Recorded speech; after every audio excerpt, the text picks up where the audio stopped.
So you were adopted, and the two uncles you were staying with in the hotel are your uncles through that adoption? Yes. She entered the courtroom quietly, almost blending into the background, calm, polite, and seemingly harmless. But the moment questions began about where she lived and who she stayed with, her answers started to shift. She said she was staying with uncles, yet nothing about the story sounded stable or honest. With a serious felony on the line and decades of prison time hanging over her, she tried to minimize the truth, hoping it would slip past the judge. Instead, this hearing slowly exposed just how complicated and dangerous her situation really was.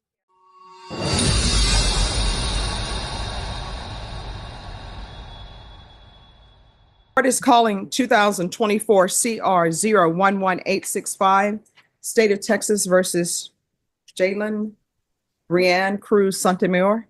Janelyn Rancusomer. Janelyn. Janelyn. All right, Janelyn Sotomayor. Could I have parties announced for the record? State. Megan Galloway for the state. Will Brooks for Miss Sotomayor, Judge. And are you Miss Sotomayor? Sotomayor, yes. All right. I'm sorry. My Louisiana accent is just all over the place today. Counsel, have you received all discovery? Did you review it with your client? Yes, Judge. Court will find that the state is in compliance with discovery. Going to show you the application for deferred adjudication. Did you review that with your attorney? Did you understand it and sign it?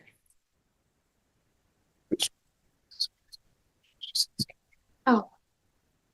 Yes. All right. So, Did you review the true bill of indictment with your attorney? Did you understand it? Counsel, do you waive the reading of the indictment? Yes, we do, Judge. State, are you proceeding on the indictment as presented? Yes, Your Honor. Did you review the court admonishments with your attorney? Did you understand it?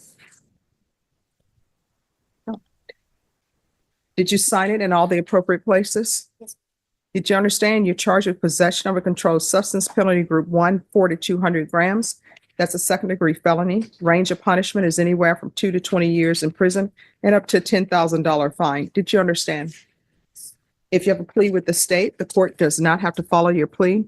If for any reason the court does not follow your plea and gives you more than you bargained for, the fact that you entered a plea will not be used against you, and you will be allowed to withdraw your plea. Did you understand? yes. You have a right to jury trial, a right for you or your attorney to cross-examine and confront any witnesses. The state will call in the right to remain silent. Did you understand? Yes. By entering this plea, you're giving up those rights. Did you understand? And did you intend to give up those rights and enter into a plea in this case? Yes. All right. Did you understand if the court were to grant your application for deferred adjudication, if for any reason your deferred adjudication were revoked, the court could find you guilty and sentence you up to 20 years in prison and up to a $10,000 fine? Yes. Counsel, has your client been able to provide you with any defenses? Yes, Your Honor. Do you believe she has a rational as well as a factual understanding of the charges against her? I do, Judge. Do you believe she's currently competent and was legally sane at the time of the offense? Yes, Your Honor. Ms. Sotomayor, has anyone threatened you, coerced you, or placed you in fear to get you to enter this plea? Anyone promised you anything other than the plea? Are you satisfied with the way you've been represented? Are you a U.S. citizen? Court will find that defendant has knowingly and voluntarily waived her right to jury trial. Did you review the plea bargain page with your attorney? Did you understand it? Yes. According to the plea, there's a $2,000 fine. State recommends deferred adjudication. They're taking in consideration 2024 PF 13382. Did you understand that to be the plea? Defense is at the plea? Yes, it is, Judge. State is at the plea. Yes, Your Honor. Did you review the waiver of appeal paragraph with your attorney? Did you understand it and sign it in both places? Yes. Did you understand by signing that you're waiving your right to appeal? The only items that can be appealed are written pretrial motions that have been filed, heard, and ruled upon by the court. Did you understand? Yes. Counsel, are there any such motions? No, Judge. Outside the agreement, the state is recommending that your deferred adjudication be for a term of 5 years. There be a TAP evaluation, 125 hours of community service restitution, no contact with 1129 Austin Highway, 78209. There should be a mental health evaluation and MRT. Did you understand those are recommendations from the state and the court does not have to follow those recommendations? Yes. Then to the offenses charged, how do you plead? Guilty, not guilty, or no contest? State any evidence. State offers state's exhibit number 1 and attachment. No objections to states one and attachments, All right, Judge. state, you may be excused. Did you review the waivers with your attorney? Did you understand it and sign it in all the appropriate places? Again, did you understand you have a right to jury trial, a right for you or your attorney to cross-examine and confront any witnesses the state would call in the right to remain silent? Yes. Did you understand that today the state will be presenting evidence in the form of witnesses' statements and police reports, but most importantly, there'll be no live testimony? Did you understand? Court will find that defendant has knowingly and voluntarily waived and consented to stipulation of testimony and stipulations. Court will accept into evidence states exhibits 1 and attachments and review the same. All right, after reviewing states exhibits 1 and attachments, the court will find there is sufficient evidence to find you guilty. Court will defer finding of guilt as you've applied for deferred adjudication. Are you proceeding with sentencing? Yes, Judge, we'll wait PSI. All right, anything you wish to say on behalf of your client? Your Honor, the only thing I would ask is the court consider probating the fine. She's been in custody since August, so she'll be getting back on her feet when she gets out of custody. She does have a plan. She'll be going to Haven, Judge, but the court could give her that consideration. I think it would help her be. And here it comes, the plea for mercy.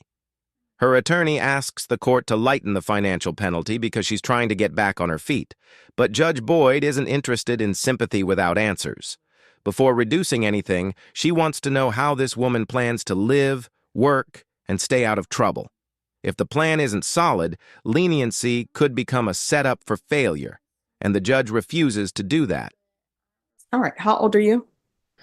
24. Do you have any children? No.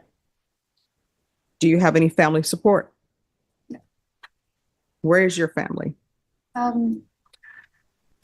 Some of them stay in the area, some of them move, but I don't really talk to them as much anymore. Why not? And I'm asking these questions so I can discover what's going on with you because I have to set conditions for you. And I want to set conditions for you where you will be successful. Well, actually, I choose not to speak on them. So. Okay. So my other question is, why were you at this hotel? It was somewhere I was residing at first before like all complaints or whatever, but it was somewhere I was residing until I moved in to this new house. I was supposed to be moving in with my sister. But I don't know if they moved in or not yet though. So you have contact with your sister? Yeah. And does your sister have any children? Not that I know of. So are your parents still alive? Not really one. to speak So, on that. Judge, I can enlighten the court. Yes. Dad lives here. Mhm. Dad was military. And, Okay. and they moved down from Temple about 2 years ago, but she doesn't really want to burden her family with her personal problems. She was the motel itself is more of like a long-term residence place, so she was staying with a guy that was there, correct? Staying at that hotel. With a guy? Were you staying at that hotel by yourself or with someone? No, I was with two people. I was my uncle. There were a couple of people in that room.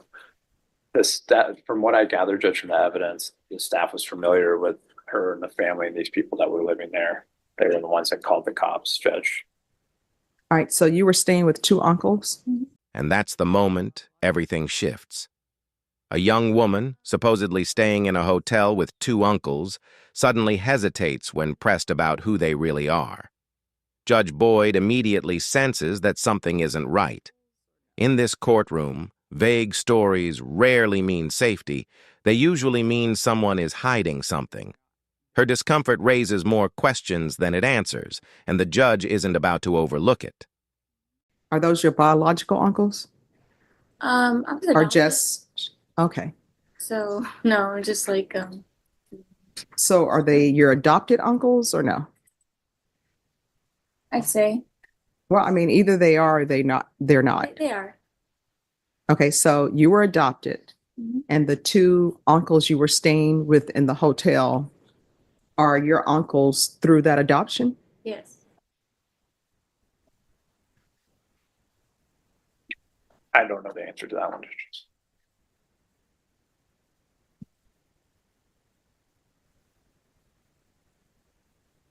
So do you think maybe this is an Esperanza issue? Because I'm concerned with the two uncles. Just what I do know is that we talked a little bit about decision making and sometimes going back to places where you're using drugs triggers that, and being around people that can trigger that. I didn't gather that there was any sort of trafficking situation going on, Judge.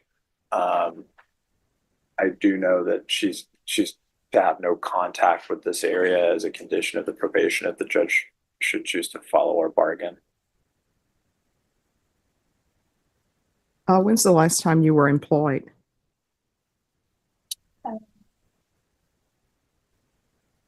2 years ago. Doing what? I was a waitress. All right. And how long have you been homeless? Just recently, because I was staying with those two, and then like as soon as I came in here, I decided just to go towards. Have you ever had any mental health diagnosis or anything of that nature? Ever been to see a psychiatrist or anything of that nature? And how often were you using, and we'll just say in the past? Every day. And what were you using?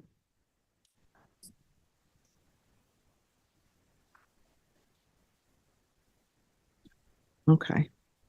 And when you were in the hotel, was that part of what maybe caused all of this, the drug use? No, Okay. not at all. All right. And how far did you go in school? I graduated. All right. So what is your dream job? Dream job.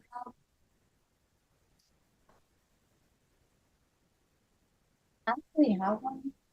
I mean, if you have to work, if you're not independently wealthy, where would you like to work?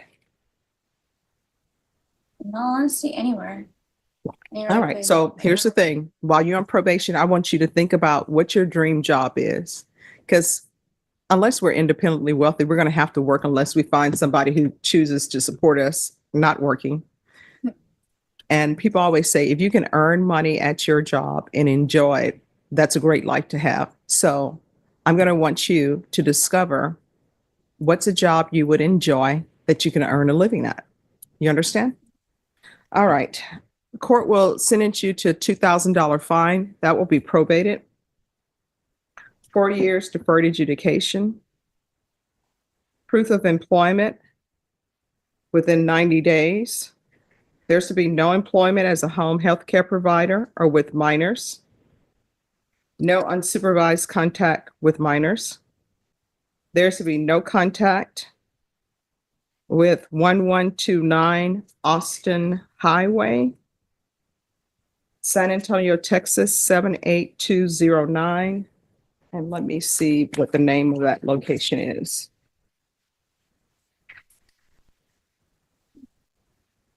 The Roadway Inn, RODEWAYINN. This is what real accountability actually looks like. Judge Boyd isn't simply punishing her, she's cutting off the environment that keeps pulling her back into danger. By banning her from that hotel and everyone connected to it, the judge is forcing distance from the chaos that fueled her problems. It may feel strict, even harsh, but sometimes structure is the only chance someone has to break free. The goal here isn't cruelty, it's protection and a path forward. Regular reporting by Zoom or in person. The UA hotline. I'm going to want the following done in custody: a referral to Esperanza Court. And if we could do that in this order: referral to Esperanza Court, and then felony drug court. And if we could do a MIC evaluation. And is there some place that could help her with housing? Because I'm concerned about whoever these two uncles are. Would it just be Haven? For now, All right, Haven for Hope. And there'll be 200 hours of community service restitution. I'll waive the 200 hours if she obtains some sort of trade school certificate, or if she attains some higher level of education. Field visits one time per month until further notice. And take in consideration 2024 PF 13382. I don't feel as though this is an MRT issue. Does probation, do you think this is a moral recognition therapy situation? I'm not aware. Okay.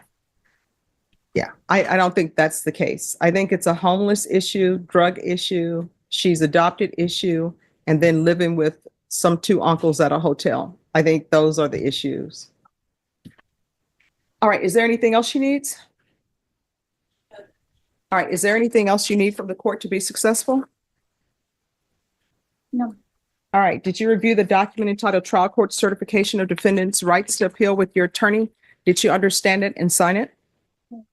All right, because this is a plea bargain agreement, because I followed your plea bargain agreement, and because you waive your right to appeal, you do not have the court's permission to appeal. Do you understand? Yes. All right, we can go off the record. In this court, to be successful, make sure that you stay in contact with probation. If you feel like you can't reach them or something else is coming up, you can always come back to court. Your attorney wants you to be successful. The state wants you to be successful. I want you to be successful. Okay? All right. Good luck to you. Thank you. You're welcome. Judge Boyd wasn't fooled by the confusing story about the adopted uncles. She recognized that this wasn't just about crime. It was about dangerous influences, fear, and terrible judgment. Instead of sending her straight to prison, the judge gave her deferred adjudication, but tied it to strict rules and real expectations. Stay away from the hotel. Get a job. Build stability. Take responsibility. It's tough, but it may be the only opportunity she gets to change direction. So now it's your turn. Was the judge prying too deeply into her personal life, or did she step in at exactly the right moment to protect her from the people around her? Share your thoughts in the comments. We'd love to hear where you stand.